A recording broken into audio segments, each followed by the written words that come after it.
satellite image appears to confirm destroyed Tu-95 at Engels base. A satellite photograph taken Sunday appears to confirm what Ukraine's president claimed just 2 days earlier. A Russian strategic bomber sitting at Engels Air Base did not survive a recent drone strike. The open-source monitoring community AviVector published commercial satellite imagery from Planet Labs PBC, dated July 19, showing what the group identified as a destroyed Tu-95 bomber on the tarmac at Engels 2 airfield in Russia's Saratov region. President Volodymyr Zelenskyy announced Friday that Ukraine's security service, known as the SBU, had destroyed a Tu-95 strategic bomber at Engels as part of a broader round of long-range strikes, a claim that followed a drone attack Russian Telegram channels and local officials reported overnight into July 16. Residents of Saratov and Engels began posting about explosions and a large number of drones in the sky starting around 2:30 a.m. that night, with a fire subsequently breaking out at the military airfield.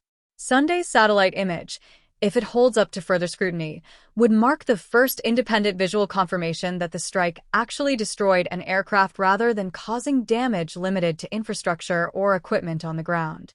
Based on the imagery, AviVector's analysis suggests drones struck the rear portion of the bomber, triggering a fire that destroyed the aircraft's fuselage structure. The tail section of the fuselage was completely torn away, extending back to the internal weapons bay where the aircraft would normally carry its cruise missiles, an assessment that, if accurate, points to catastrophic structural failure rather than a survivable, reparable strike. The Tu-95 has not been in production for decades. Repairing that kind of damage is most likely impossible and impractical, an inference based on the aircraft's status rather than a confirmed engineering assessment from any aviation authority, though it aligns with how defense analysts have generally characterized Tu-95 losses throughout the war.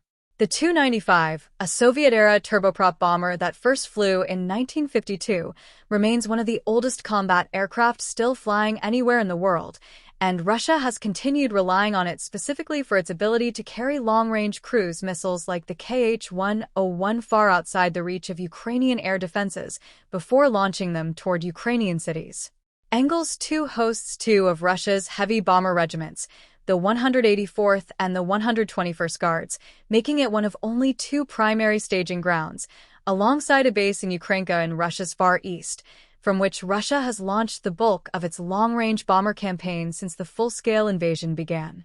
Every Tu-95 lost at Engels carries outsized weight precisely because Russia can no longer build replacements, meaning each destroyed airframe represents a permanent reduction in Moscow's long-range strike capacity rather than a setback new production could eventually reverse.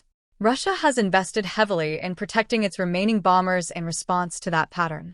Satellite imagery obtained by the war zone and dated June 20 showed construction underway on at least 17 new hardened shelters at Engels, sized specifically for the Tu-95 and Tu-160S large wingspans. And separate Planet Labs imagery reviewed by the outlet in September showed Russian crews painting two-dimensional decoy silhouettes of Tu-95 bombers directly onto the tarmac in an apparent attempt to confuse drone operators or satellite analysts scanning the base for real aircraft.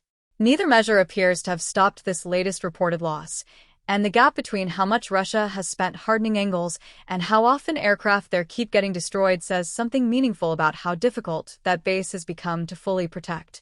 According to the open-source loss-tracking project Oryx, which counts only losses confirmed through photographic or video evidence, Russia has lost at least 10 Tu-95 MS bombers since the start of the full-scale invasion, a figure that does not yet include this latest reported loss at Engels. Nearly all of those confirmed losses share a common thread worth underscoring. They happened on the ground at Russian air bases, destroyed by drones while parked, rather than in aerial combat or shot down by the very air defense systems Russia has spent years building to protect its own skies.